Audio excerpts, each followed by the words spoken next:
Stand on Your Own Feet by Maurus. Chapter 1. Stand on your own feet. Paul of Tarsus, following the tradition of the sages, encourages his disciples to stand up on your own feet. That is, to be good cheer for the purpose of being a servant of humankind, a giver, a helper.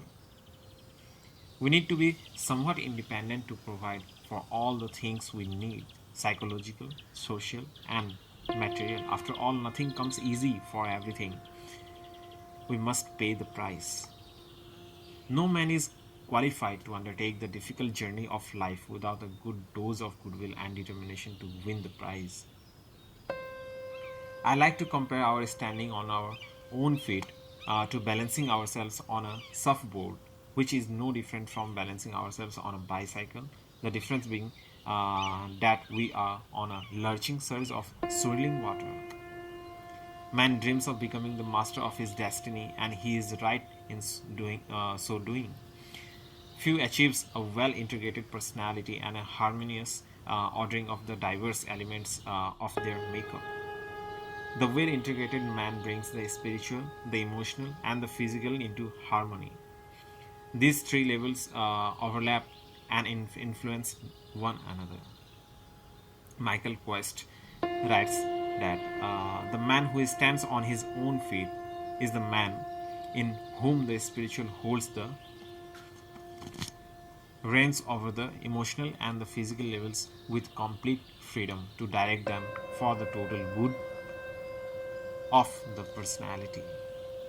Some people are floaters. They don't have their feet on the ground. You float. When you take your dreams for the real thing, when you spend your time thinking up all sorts of plans which you never do anything about, when you stubbornly refuse to give in to others, when you won't accept yourself as you are, nor others as they are, nor your circumstances, when because of your fear of life as it really is, you fail to be generous, when to flatter your vanity you let yourself be carried away by your daydreams. You are right in hitching your wagon to a star to soar yourself on, but never to escape from reality. Types of personality. When we look at the human personality, we are reminded of a diamond with many facets. Every person is endowed with talents or gifts. However, the hard realities impinging on the person have the effects of freezing the external expressions of the gifts, and thus one develops compulsive expressions of one's personhood. A few types of describe a few types are described here, which compel you to ask, "Who am I?" Stories illustrated the point perfectly, segregating people into many categories depending on their preferred tone uses. Mother was preparing a meatloaf when her daughter noticed that she cut off about an inch at both ends, and threw the excess in the trash. The daughter asked the mother, "Why did you cut off the ends like that?" Mother replied, "That's the way your grandma always prepared meatloaf. Though, to tell you the truth, I don't really know why she did it. Maybe it's a way to let the juice get inside." A few days later, the daughter met her grandma and asked her, "Grandma, why did you always cut off the ends of the meatloaf before putting in the oven? Was it to let the juice get inside to make it taste better?" No, my dear," said Grandma. "It was just so the meatloaf would fit into the loaf pan. The winner has perfected the perpetual tone of the complaint, no matter what is being discussed. This smug, self-righteous is irritating with his I, me, myself, and them." The world is my oyster attitude smacks of arrogance with a tone that is strident, booming, and with emphasis in all places. The unsure of himself, why do I exist? Guy is no better. His tone is so shaky that you are convinced not to believe him even before you hear them, even before you hear him through. The Mr. wears you out with his note of utter exhaustion and weariness in his voice. He is supposed to carry the burden of the world on his shoulders, so to say. The Mr. You better take me seriously is to feel full of himself. He orders the world to do his bidding. The Mr. Deadpan is so intent on keeping his thoughts of himself that he has removed all emotions and intonations from his voice. Well, what then is the right tone to adopt? You might ask. Listen carefully to people who inspires you and draw respect. What do they sound like?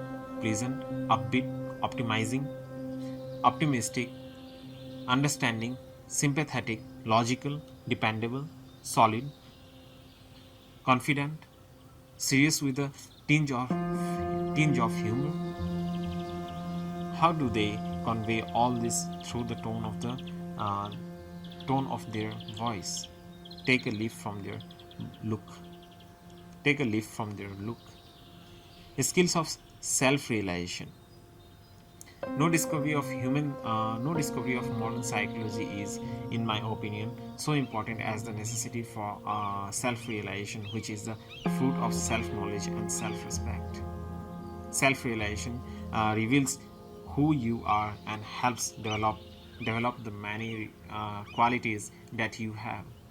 There are three types of people. The first type settles for what they have.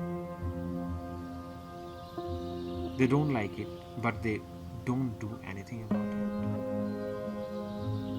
The second type wants more out of life, even sets goals, but constantly struggles to get ahead. The third type has skills to make everything possible happen. What is remarkable about this type of people is that they live their dreams in a realistic way and get whatever they want. The great news is that anyone can do the same, learn the art of self-improvement and achieve success. Adopting a positive attitude does not mean ignoring the problems that confronts you. It means facing them squarely and asking yourself, what can I do about them? Looking at the tightrope walkers, they walk straight ahead with confidence and determination. They do not look down, but look ahead. They do not think about the height. They do not think about the danger. They do not think about what would happen if they fall. Rather, they concentrate on what they are doing. They keep their eyes on the rope, maintain their balance, and keep walking ahead. If you can talk with crowds and keep your virtues, or walk with the kings, nor lose the common touch, if neither foes nor loving friends can hurt you, if all men count with you, but none too much, if you can feel the unforgiving minute with 60 seconds worth of distance run, yours is the earth and everything that's in it, and what is more, you will be a man, my son. Rudyard Kipling. That is the end of the chapter 1 from the Stand on Your Own Feet.